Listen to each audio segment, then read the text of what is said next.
ሰላም ጤና ይስጥልኝ። ይህ የአማርኛ መጽሐፍት የዩቲዩብ የትረካ ቻናል ነው። በዚህ ቻናል ዘወትር ሰኞ፣ ረቡዕ እና አርብ ምሽት 3 ሰዓት ላይ የተመረጡ የአማርኛ መጽሐፍ ትረካዎችን ወደ እናንተ እናደርሳለን።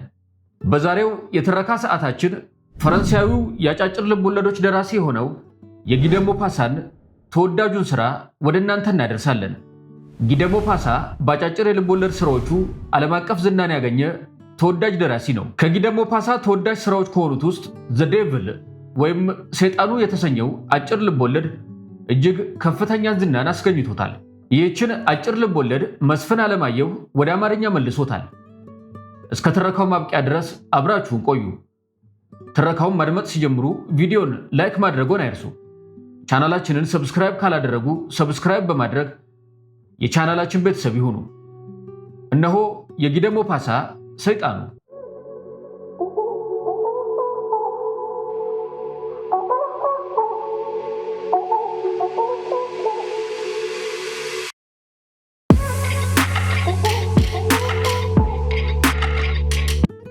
በጣረ ሞት መዳፍ የተያዙት ሴት ከተኙበት አልጋ ግርጌ ከሐኪሙ ትይዩ ቆሟል።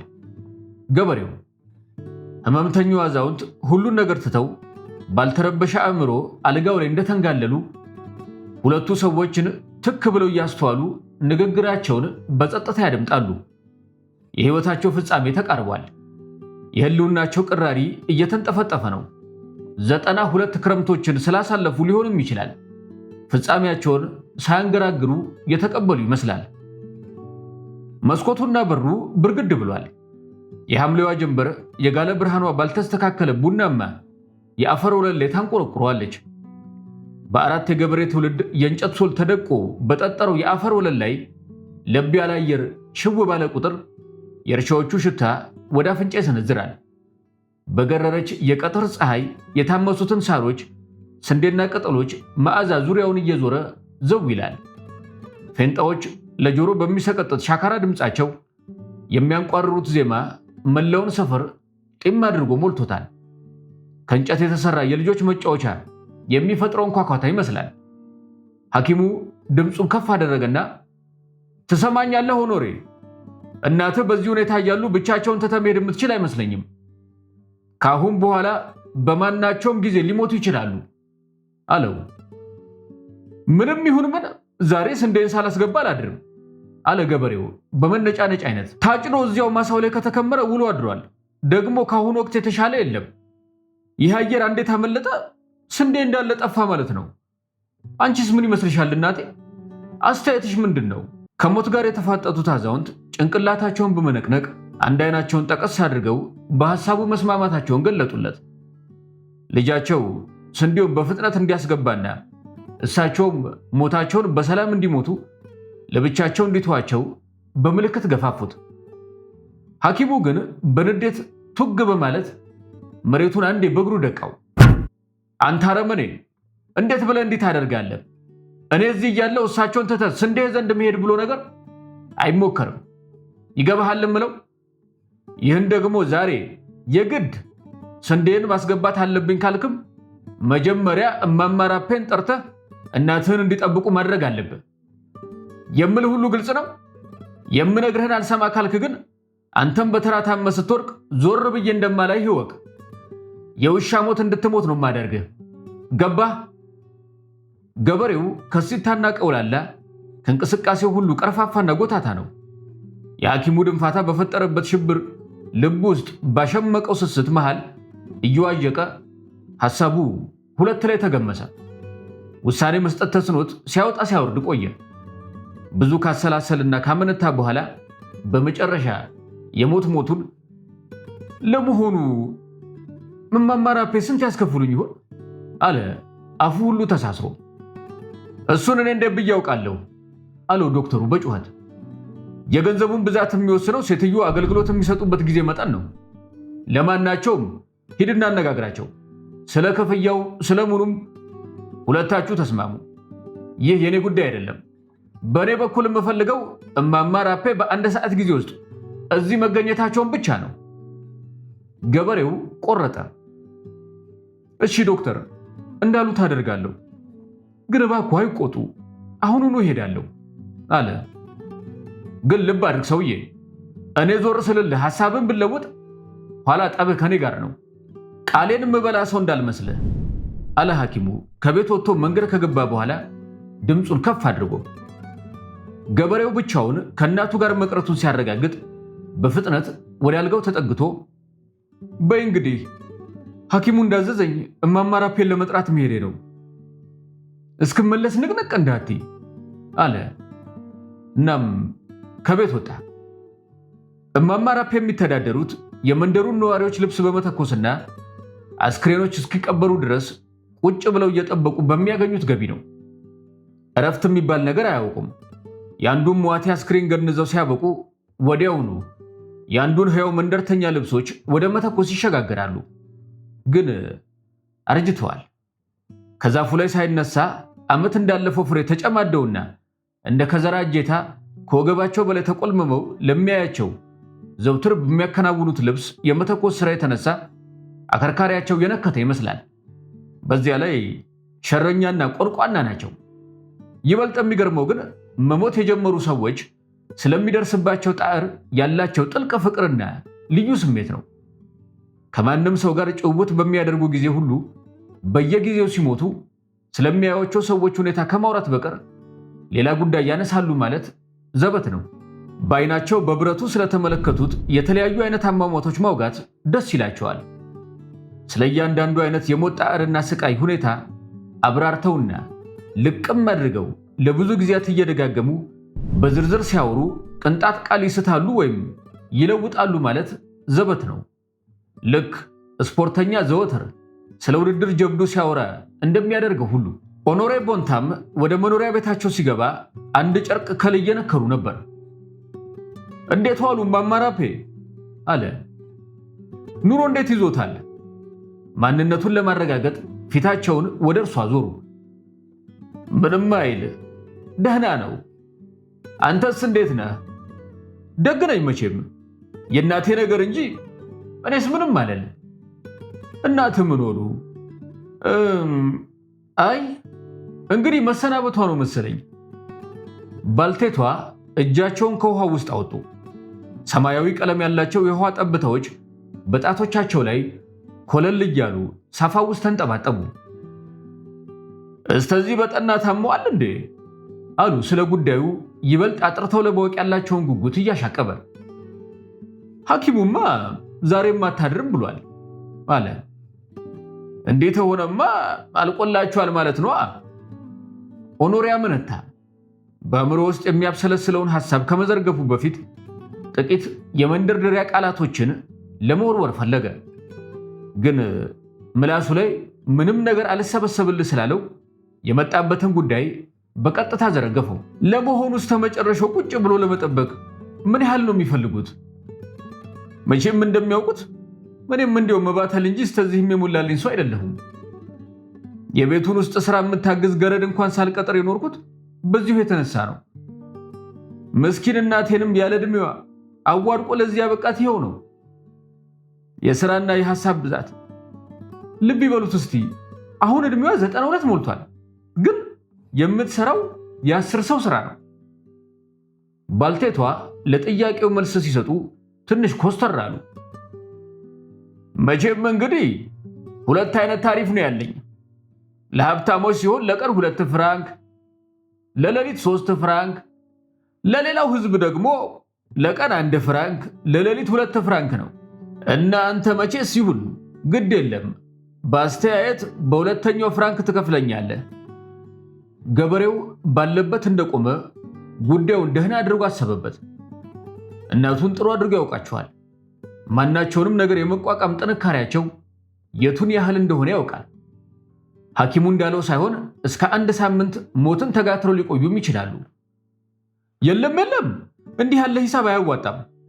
ለጠቅላላው ስራ የሚያስፈልገውን ዋጋ ቁርጥ አድርገው ቢነግሩኝ ይሻለኛል አለ ፈርጠም ብሎ። አሊያ ሁለታችንም ጉዳት ላይ እንወድቃለን። ዶክተሩ መቼም በቅርብ ጊዜ ውስጥ ትጓዛለች ነው ያለው። እንዲህ ከሆነ ደግሞ እርሷ ተረፉ፣ እኔ ደግሞ ከሰርኩ ማለት ነው። እስከ ነገና ከዚያ ወዲያ ከቆየች ግን እኔ ተጠቀምኩኝ። እርሶ ቀለጡ ማለት ነው። እማማ ራፔ ሰውየውን በመደነቅ አይነት ተመለከቱት። ከዚህ ቀደም በኮንትራት መልክ ተዋውለው አያውቁም። ሞትን በኮንትራት መጠበቅ ደግሞ አያዋጣም። አጉል ቁማር ብርቱ ፈተና ሆነባቸው። እንዲያውም ሊያጭበረብራቸው እንደፈለገ ተጠራጠሩ። ለማናቸውም የእናትህን ሁኔታ ማየት አለብኝ፣ ከዚያ በፊት ይህ ነው ብዬ ለመወሰን አልችልም አሉት። ምን ከፍቶኝ፣ ደስ ይለኛል፣ እንሂድና ይወጣ አለ። ባልቴቷ እጃቸውን አደራረቁና ተከተሉት። በመንገድ ላይ አንዲትም ቃል አልተለዋወጡም። ሁለቱም አፋቸውን ለጉመው ጉዞውን ይነኩት ገቡ። ባልቴቷ አካሄዳቸው ፈጣን ነው። ሰውየው ደግሞ በእያንዳንዱ እርምጃው ትንሽ ጅረት እየዘለለ የሚሻገር ይመስላል። በሙቀቱ ደንዝዘው መስኩ ላይ የተጋደሙ ላሞች በዛለ ሁኔታ ጭንቅላታቸውን ቀና አድርገው በጠገባቸው በማለፍ ላይ ያሉትን ሁለት ሰዎች ለምለም ሳር እንዲያጎርሷቸው የሚጠይቁ ይመስል በደከመ ድምፅ ጩኸት አሰሙ። ቤቷ አጠገብ ሲደርሱ ኦኖሬ ቦንታም ምናልባት እኮ ይሄኔ ሁሉም ነገር አክትሞ ይሆናል ሲል አኩተመተመ። አሮጊቷ ግን ገና አልሞቱም። አስቀድሞ በነበሩበት ሁኔታ አልጋ ላይ እንደተጋደሙ ናቸው። ለአንድ ምዕተ ዓመት ያህል ሲያከናውኗቸው በኖሩት እጅግ የከበዱ ስራዎችና በኃይለኛው ቁርጥማታቸው ሰበብ ተቆልምመው የባህር ጓጉንቸር የሚመስሉት ደራቆች እጆቻቸው ሐምራዊ ቀለም ባለው ከጥጥ የተሰራ መናኛ ያልጋ ልብስ ላይ አርፈዋል። እማማ ራፔ ወደ አልጋው ተጠግተው በመሞት ላይ ያሉትን አዛውንት በጥንቃቄ ያጠኗቸው ጀመረ።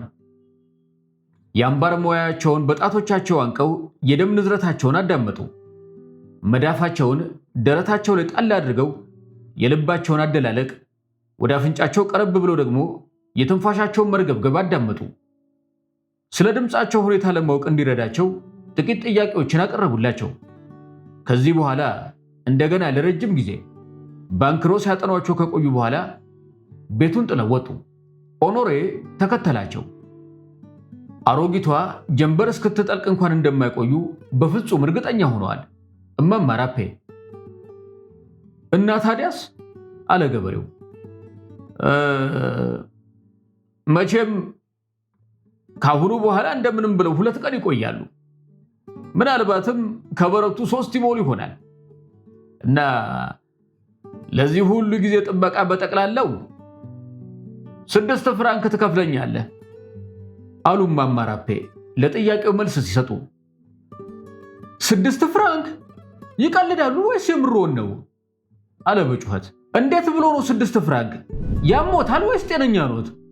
እሷ እንደሆን ከእንግዲህ ወዲህ ግፋ ቢል 5 ወይም 6 ሰዓት ብቆይ ነው። ከዚህ በላይ ደቂቃም አትጨምርም። ለረጅም ጊዜ ሲከራከሩ ቆዩ።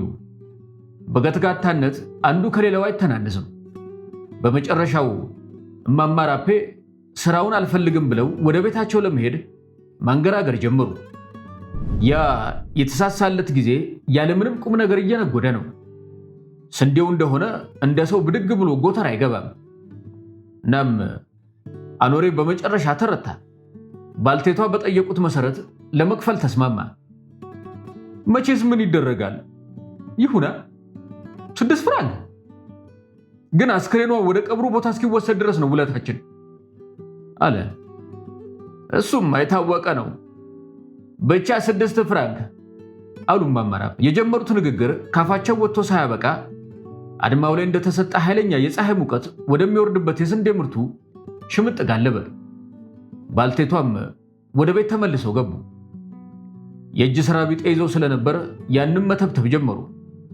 ለረጅም ጊዜ አብሯቸው የኖረ ልምድ ነው። በጣር ተይዘው የሚሰቃዩ ሰዎች ወይም በበደና አካል አጠገብ ተቀምጠው በሚጠብቁ ጊዜ ለራሳቸው የሚሆናቸውን ወይም ሸጠው ገንዘብ የሚያገኙበትን የእጅ ሥራ መስራት አመላቸው ብቻ ሳይሆን ደንባቸውም ነው። ድንገት በስራው መሃል አፈፍ ብለው ተነሱና እምትዬ ለመሆኑ ስጋ ወደሙን ተቀብለዋል አሉ። አልጋው ላይ የተዘረሩት ባልቴት ራሳቸውን በአሉታ ነቀነቁ። እምነታቸው ከጅማት የሚጠነው እማማ ራፔ ይህንን ሲሰሙ አንዳች ነገር እንደነደፋቸው ሁሉ ከቅምጣቸው ተፈናጥረው ተነሱ። የመልአክ ምክሩ ያለ አይደረግም አይደረግም። ይበሉ፣ አሁኑኑ ሄጄ እመጣለሁ። እማማ ራፔ ወደ ቄስ መኖሪያው አፈተለኩ። የሰፈሩ ቄስ ልብሰ ተክህኗቸውን አጥልቀው ወደ በሽተኛዋ ቤት ጉዞ ለመጀመር ጊዜ አልወሰደባቸውም። እዚያው ርጭ ባለውና ወበቅ አስጨንቆ በያዘው ገጠር ውስጥ እግዚአብሔር በመጓዝ ላይ መሆኑን ለማሳወቅ ያህል አንድ ዲያቆን ትንሽ ደውል እያቅጨለጨለ ከቄሱ ፊት ኩስ ኩስ ይላል። ራቅ ባሉ ስፍራዎች በሥራ ተጠምደው የሚፍገመገሙ ሰዎች የደውሉን ድምፅ ሲሰሙ ቀና ይሉና ባለሰፊ አጎበር ባርኔጣቸውን ከየጭንቅላታቸው እያነሱ በእጃቸው በመያዝ ነጭ ለብሰው የሚዘገዘጉትን ቄስ በዓይናቸው ይሸኛሉ። የስንዴ ነዶ የሚሰበስቡ ሴቶች ለአንድ አፍታ ስራቸውን ቆም ያደርጉና ከተጎነበሱበት ተመልሰው ቀጥ በማለት ያማትባሉ። የትንሿ መረዋ ድምፅ አጠገባቸው ሲደርስ ዶሮዎች ከነጫጩታቸው በሽብር እየተጫጫሁ በመሯራት በየስርቻው ይወሸቃሉ። በመስኩ መሃል ታስሮ ይንቆራጠጥ የነበረ አንድ የፈረስ ግልገል የቄሱን ዘርፋፋ ነጭ ልብስ ሲያይ በኃይል ደነበረና ተረከዙን እየወቀረ በገመድ በታሰረ እንጨት ዙሪያ ክቡን ይሮጥ ጀመረ። ቀይ ልብስ ያጠለቀው ትንሹ ራሳቸው ወደ አንድ ወገን ቀለስ አድርገው ጸሎታቸውን እያነበነቡ ከኋላው ይወነጨፋሉ። በሰልፉ መደምደሚያ ላይ ደግሞ እማማ ራፔ ከወትሮ በእጥፍ ጎብጠውና በዚያ ላይ ጭንቅላታቸውን አቀርቅረው ቤተክርስቲያን ውስጥ ያሉ ይመስል እጆቻቸውን ደረታቸው ላይ አመሰቃቅለው ቃዳ ቃዳውን ያፍሱታል። አኖሬ ከሩቅ ተመለከታቸውና ዛሬ ደግሞ የኛ ቄስ ወዴት ነው የሚሄዱት በማለት ጠየቀው። ማሳው ላይ እንዲያግዘው የቀጠረውን ሰራተኛ ካሰሪው ይበልጥ አስተዋይ የሆነው ሰራተኛ ቀልጠፍ ብሎ እናትህን ለማቅረብ ስጋ ወደሙ ይዞ መሄዳቸው ነው ሲል መለሰለት። እናትየዋ በደላቸውን በሙሉ ለቄሱ ተናዘዙ። ቄሱም እግዚአብሔር ይፍታ በማለት የኃጢአት ካሳ ከተቀበሉ በኋላ ስጋ ወደሙን አቀበሏቸው። ስነ ስርዓቱን እንዳጠናቀቁ ሁለቱም ባልቴቶች ሙቀት ባፈነው ጎጆ ውስጥ ትተዋቸው ሄዱ። እማማ ራፔ አልጋው ላይ የተንጋለሉትን ባልቴት በጸጥታ ማስተዋል ጀመሩ። ከመሆን ወደ አለመሆን ለመሸጋገር ምናልባት ረጅም ጊዜ ሊወስድባቸው ይችል እንደሆን መውጠንጠን ያዙ። የቀኑ ብርሃን እየደበዘዘ መሄድ ጀመረ። የበረደው አየር ወደ ውስጥ ሲነፍስ በሁለት ስፒሎች ከግድግዳው ጋር የተጣበቀችውን አንዲት ርካሽ ቢጤ ስዕል እንደ ቢራቢሮ ክንፍ ያርገበግባታል። በአንድ ወቅት ነጭ የነበሩና አሁን ግን ከመውየባቸው ሌላ በዝንብ ኩስ የተበከሉ የመስኮት መጋረጃዎች ለመብረር የፈለጉ ያህል ይውለበለባሉ። ልክ እንደ ባልቴቷ ነፍስ ካሉበት ተመንጥቀው ለመንጎድ ይታገላሉ። ባልቴቷ አይኖቻቸውን ገልጠው ተጋድመዋል። ቅርባቸው መሆኑን ቢያውቁም ለመጠጋት ፍጥነት መጨመር የተሳነውን ጎታታ ሞት በጸጥታና በእርጋታ የሚጠባበቁ ይመስላል። ቶሎ ቶሎ ሲተነፍሱ በተወጠሩ ጉሮሯቸው ውስጥ የፉጨት አይነት ድምፅ ይሰማል። እሱም ቢሆን ከጥቂት ደቂቃዎች በኋላ ጸጥ ይላል። ለማንም የማያጎድሉ አንዲት ሴት ከዓለም ላይ ይቀነሳሉ። ደንገዝገዝ ሲል አኖሬ ከስራው ተመለሰ። ወደ አልጋው ጠጋ ብሎ ሲመለከት እናቱ ገና እንዳሉ ናቸው። አሁንስ እንዴት ነሽ? ምን ይሰማሻል? አላቸው። ጥያቄው የተለመደ አይነት ነበር፣ ታመው በተኙ ቁጥር የሚሰነዘር። ወዲያው እማማ ራፔን አሰናበታቸው። ማለዳ እንግዲህ ልክ በ11 ሰዓት ኋላ እንዳያረፍዱ አደራ አለ። ግድ የለም ልክ በ11 ሰዓት። እውነትም ገና ምድርና ሰማዩ ሊላቀቅ ሲል ተመልሰው መጡ። ኦኖሬ ወደ እርሻው ከመውጣቱ በፊት ራሱ ያዘጋጀውን ሾርባ በመቀማመስ ላይ ነበር። ታዲያስ እናትህ ሞቱ? አሉ እማማ ራፔ በለሆሳሰ ድምፅ። ኧረ ገና ነች፣ እንዲያውም ከትላንቱ ተሽሏት ነው ያደረችው አለ በዓይኖቹ ውስጥ የተንኮል ስሜት እያንጸባረቀ። ይህንን ተናግሮ ሲያበቃ ፈንጠር ብሎ ወጥቶ ሄደ። እማማ ራፔ ድንገት አንድ ሐሳብ ገባቸው። ወደ ተኙት ባልቴት በዝግታ ጠጋ አሉ። የትናንቱ ሁኔታቸው በጭራሽ አልተለወጠም። ትንፋሻቸው እጥር እጥር እያለ ነው። መላ አካላቸው ተዝለፍልፏል። አይኖቻቸው ተበርግደው እጆቻቸው የአልጋ ልብስ ጨብጠዋል። ያው ነው። በዚህ ሁኔታ እስከ 2 እና 3 ቀናት ድረስ እንዲያውም እስከ ሳምንት ለመቆየት እንደሚቻል እማማ ራፔ ያውቃሉ። በአንድ ፊት ፍርሃት ልባቸውን ጨምድዶ ያዘው። በሌላ በኩል ደግሞ የኚህ ለሞት አሻፈረኝ ያሉ ሴት ሸረኛ ልጅ ያታለላቸው መሆኑ ተሰማቸውና ክፉን እንዴት ተናነቃቸው። እንደገና ወደ ቦታቸው ተመልሰው በመቀመጥ ስራቸውን ቀጠሉ። አይኖቻቸውን በባልቴቷ የተጨመደደ ፊት ላይ እንዳጣበቁ። ኦኖሬ ለምሳም ተመልሶ ሲመጣ ደስ እንደተሰኘና በስራውም እንደረካ ፊቱ ላይ ይነበባል። ብዙም ሳይቆይ ተመልሶ ወደ ማሳው ሄደ። ስንዴውን በጥሩ ሁኔታ እየሰበሰበ በማስገባት ላይ መሆኑ በግልጽ ይታወቃል። የእማማ ራፔ ብስጭትና ውስጣዊ ንጭንጭ ከጊዜ ወደ ጊዜ እየናረ ሄደ። እያንዳንዷ የምታልፈው ደቂቃ የሚሰረቅ ደቂቃና የሚሰረቅ ገንዘብ ትመስላቸው ጀመር። ጊዜው በጨመረ ቁጥር እኒያን አለሞት ብለው የሚንገዛገዙ መንቻካ አሮጊት ጉሮሯቸውን አንቀው ሲጥ የማድረግና ያንን በፍጥነት ትር እያለ ገንዘብና ጊዜያቸውን የሚመነትፍ ትንፋሻቸውን ጸጥ የማድረግ ፍላጎት እያደረባቸው መጣ። ግን ያንን መሳይ ነገር መፈጸም ደግ አለመሆኑ ታሰባቸው። በመሃሉ አንድ ልዩ መላ ድንገት ብልጭ ስላለላቸው በዝግታ ወደ አልጋው ተጠጉ። ለመሆኑ እስካሁን ገና ሰይጣኑን አላዩትም? በሽተኛዋን ጠየቋቸው። አረ የለም አሉ የገበሬው እናት በተዳከመ ድምፅ በማጉረምረም። እማማ ራፔ ቀልጠፍ ብለው የባልቴቷን ደካማ አእምሮ ሊያሸብሩና ሊያስበረግጉ የሚችሉ ታሪኮችን ሆን ብለው ያወጓቸው ጀመር። እዩ፣ ሁልጊዜ ሰዎች ከመሞታቸው ጥቂት ደቂቃዎች ቀደም ብሎ ሰይጣን ይታያቸዋል። በእጁ መጥረጊያ ጨብጦ በጭንቅላቱ ላይ የብረት ድስት ይደፋና ኃይለኛ ጩኸት እያሰማ ብቅ ይላል። ታዲያ አንዴ ካዩት በኋላ በዚች ምድር ለመኖር የሚቀሩት ጊዜ ጥቂት ይሆናል እያሉ ያወጓቸው ጀመር። ለማጠናከር እንዲረዳቸውም ተመሳሳይ ነገር የደረሰባቸውን ሰዎች ስም ዝርዝር ዘረዘሩላቸው። ታሪኩ የበሽተኛዋን ስሜት ኮረኮረው። ቀስ በቀስ ከተኙበት ቀና በማለትና እጆቻቸውን በማንቀሳቀስ የክፍሉን ራቅ ያለ ጥጋት በዓይኖቻቸው ለመዳሰስ ሞከሩ። የነገሩ ዳርዳርታ የገባቸው እማማ ራፔ ቀልጠፍ ብለው አልጋው ግርጌ በመስረግ ከበሽተኛዋ እይታ ተሰወሩ። ቀስ ብለው እየተሳቡ ወደ ልብስ ማኖሪያው የቁም ሳጥን በመጠጋት ጥቁር ጨርቅ ካወጡ በኋላ ወደ ጓዳ በመግባት ጨርቁን ተከናነቡት። ራሳቸው ላይ የብረት ድስት ሲደፉ የድስቱ ቆልማማ እግሮች 3 ቀንዶች መሰሉላቸው። ድምፃቸውን ሳያሰሙ አንድ መጥረጊያ በቀኝ እጃቸው፣ በግራው ደግሞ ትልቅ ባልዲ አንጠለጠሉ። ወዲያው ቀና ብለው በመቆም ግራ እጃቸውን ከፍ አድርገው ወደ ላይ አነሱና የውሃውን ባልዲ በቁመታቸው ሙሉ ቁልቁል ለቀቁት። ባልዲው ወለሉ ላይ ሲከሰከስ የሚያስደነግጥ ኃይለኛ ኳካታ ፈጠረ። ወዲያው እማማ ራፔ አንድ ወንበር ላይ በመውጣት ባልጋው ግርጌ ያለውን መጋረጃ ገልጠው በእጆቻቸው ላይ ልዩ ልዩ እንቅስቃሴ እያሳዩና መጥረጊያውን በበሽተኛዋ ላይ በመነቅነቅ እያቃጡ ድምፃቸውን አቅጥነው በመጮህ ይቧችሩ ጀመር።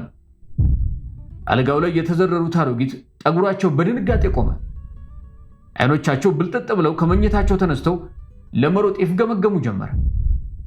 ከወገባቸው በላይ ጭንቅላትና ትከሻቸውን ቀና ለማድረግ ሞክረው ለጥቂት ጊዜ ቅስር ብለው ከቆዩ በኋላ ተሸነፉ። የኋሊት ተገርስሰው አልጋው ላይ ጧ ብለው ተዘረጉ። አንዴ በከባዱ ተነፈሱና የሰራ ጅስማቸው ዝልፍልፍ አለ። ሁሉም ነገር አከተመ። እማማ ራፔ ዕቃውን ሁሉ ወደ ቦታው በእርጋታ መለሱ። መጥረጊያውን ቁምሳጥኑ አጠገብ፣ ጨርቁን ብረት ድስት ውስጥ ወሽቀው ምድጃው ዳር፣ ባልዲውን ዕቃ መደርደሪያው ላይ፣ ወንበሩን ግድግዳው ጥግ አስቀምጡ። ቀስ ብለው ወደ ሟቿ በመጠጋት የአሮጊቷን ያፈጠጡ አይኖች ለዘለቄታው ከደኗቸው። በአንድ ትንሽ ሳህን ውስጥ ቅዳሴ ጠበል ሞልተው አስክሬኑ ላይ በማስቀመጥ አልጋው አጠገብ ተንበርክከው ማነብነብ ጀመሩ። ለዘመናት ሲደጋግሙት በመኖራቸው የተነሳ ጥሩ አድርገው የሚያውቁት ጸሎት ነበር። ኦኖሬ ከስራው ሲመለስ በዚያው ሁኔታ በጸሎት እንደተጠመዱ አገኛቸው። ወዲያው ሂሳቡን ማስላት ያዘ። ባልቴቷ በጥበቃ ላይ የቆዩበት ጊዜ 3 ቀንና 1 ምሽት ብቻ ነው።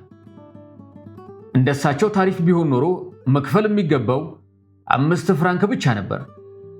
አሁን ግን በገዛ እጁ ባመጣው መዘዝ 6 ፍራንክ ይከፍላል። እናም ቋንቋናው እማማ ራፔ 1 ፍራንክ እላፊ ሊበሉት ነው። ጊደሞ ፓሳ ሰይጣኑ የተሰኘውን አጭር ልቦለዱን እዚህ ላይ ያበቃል። ትረካውን እንደወደዳችሁ ተስፋ እናደርጋለን። ለቻናላችን አዲስ ከሆኑ ወይም ሰብስክራይብ ካላደረጉ ሰብስክራይብ ያድርጉ። በሚቀጥለው ትረካ እስከምንገናኝ ቸር ቆዩን።